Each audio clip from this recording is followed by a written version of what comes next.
മനുഷ്യരെ മാത്രമല്ല, പ്രകൃതിയിലെ സർവചരാചരങ്ങളെയും സഹജീവികളായി കാണാൻ കഴിയണം. അവർക്കിടയിൽ അവരിൽ ഒരാളായി ജീവിക്കാൻ കഴിയണം, പ്രശാന്തമായ മനസ്സോടെ.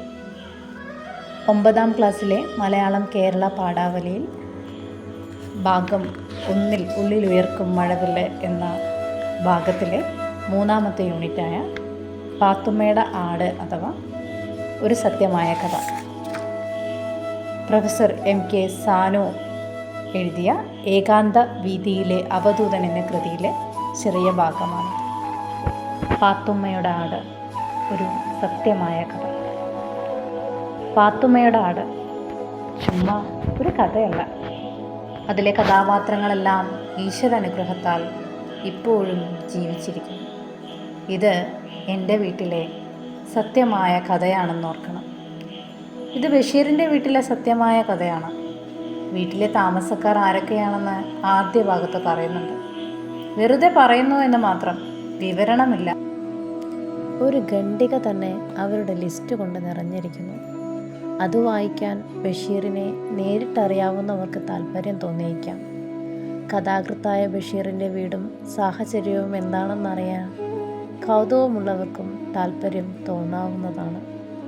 ഈ 2 വിഭാഗങ്ങളിലും പെടുന്നവർ ചുരുക്കമാണ്. പക്ഷേ പാത്തുമ്മയുടെ ആട് വായിച്ചു രസിക്കുന്നവർ നിരവധിയാണ്.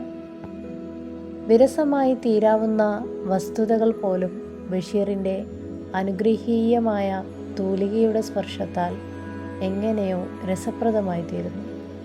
പ്രാരംഭത്തിൽ വീട് വിവരിക്കുന്നത് ഒരു വാക്യം കൊണ്ടാണ്.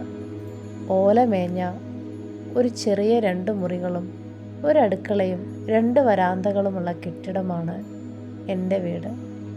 ഇതിലധികം ആവശ്യമില്ല. ഒരു ഊരുചുറ്റലിന് ശേഷം പ്രശാന്തി തേടിയാണ് ബഷീർ ഇവിടെ എത്തിയിരിക്കുന്നത്. അവിടെ എന്തു ശാന്തതയാണ് കിട്ടുക? 2 സഹോദരന്മാരും അവരുടെ കുടുംബങ്ങളും, ഒരു സഹോദരിയും ഭർത്താവും മക്കളും, ഏറ്റവും ഇളയ സഹോദരനും. ഇത്രയും അംഗങ്ങളാണ് ആ വീട്ടിലുള്ളത്. മനുഷ്യകുലത്തിൽ പെടാത്തവരും അവിടെ അംഗങ്ങളായുണ്ട്. എവിടെന്നോ വന്നു കുടിയേറി ഉമ്മായുടെ അഭയാർത്ഥികളായി പാർക്കുന്ന കുറേ പൂച്ചകൾ. അവരെ പേടിച്ച് മച്ചം പുറത്ത് സദാ ഓടി നടക്കുന്ന 900 എലികൾ. പുരപ്പുറത്തിരുന്ന് കരഞ്ഞ് ബഹളം കൂട്ടുന്ന കുറേയേറെ കാക്കകൾ. ഇതിനെല്ലാറ്റിനും പുറമെ എൻ്റെ ഉമ്മായുടെ സ്വന്തം വകയും വീട് ഭരിക്കുന്നവരുമായ 10-100 കോഴികൾ, അവരുടെ എണ്ണമില്ലാത്ത കുഞ്ഞുങ്ങൾ. ഇവരെ റാഞ്ചി കൊണ്ടുപോയി തിന്നു ജീവിക്കുന്ന എറിയനും പരുന്തും വൃക്ഷങ്ങളിൽ. ചന്ത കൂടിയ ബഹളമാണ് അവിടെ എപ്പോഴും. ഈ ബഹളത്തിൻ്റെ മധ്യത്തിൽ അതാ വരുന്നു ചുറുചുറുക്കുള്ള ഒരാട്, തവിട്ട് നിറമുള്ള ഒരു പെണ്ണാട്. ആരെയും കൂസാതെ വീട്ടിനുള്ളിൽ കടന്നത് സർവ്വവിധമായ സ്വാതന്ത്ര്യവും കാണിക്കുന്നു. ആരും അതിനെ നിയന്ത്രിക്കുന്നില്ല, ആർക്കും അതിന് അവകാശവുമില്ല. കാരണം അത് പാത്തുമ്മയുടെ ആടാണ്. ബഷീറിൻ്റെ സഹോദരിയായ പാത്തുമ്മയുടെ ആട്. കുഞ്ഞുങ്ങളുടെ കരച്ചിൽ, പെണ്ണുങ്ങളുടെ വഴക്ക്, വർത്താനം, ഇവ എപ്പോഴും അന്തരീക്ഷത്തിൽ നിറഞ്ഞു നിൽക്കുന്നു. ബഹളങ്ങളുടെയും മേളങ്ങളുടെയും മധ്യത്തിലാണ് ബഷീർ വന്നിരിക്കുന്നത്, പ്രശാന്തത തേടി. ഇനിയും പലതുമുണ്ട് അനുഭവങ്ങൾ. സഹോദരിമാർ രഹസ്യമായി ബഷീറിനെ സമീപിക്കുന്നു.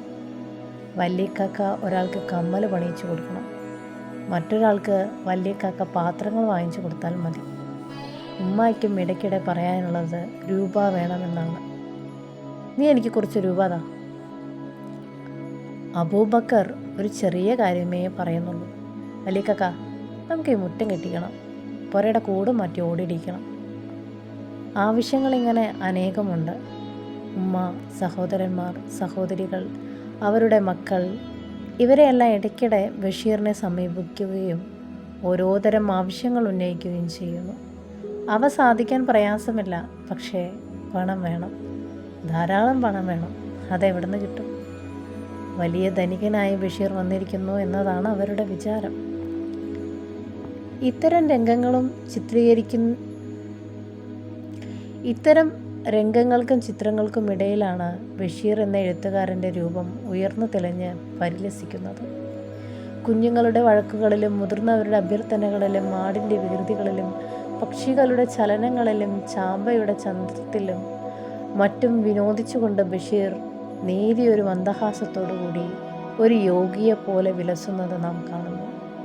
ജീവജാലങ്ങളുടെ നാനാവിധമായ ചേഷ്ടകളും ഭാവവിശേഷങ്ങളും ലീലയായി ദർശിക്കുന്ന സ്രഷ്ടാവിനെ ബഷീർ ഇവിടെ അനുസ്മരിപ്പിക്കുന്നു. ചാമ്പയ്ക്ക പറിച്ചെടുക്കാൻ വരുന്ന പെൺകുട്ടികളെ ചിത്രീകരിക്കുന്നിടത്ത് ബഷീർ തന്നെ പരിഹസിക്കുകയും ചെയ്യുന്നു.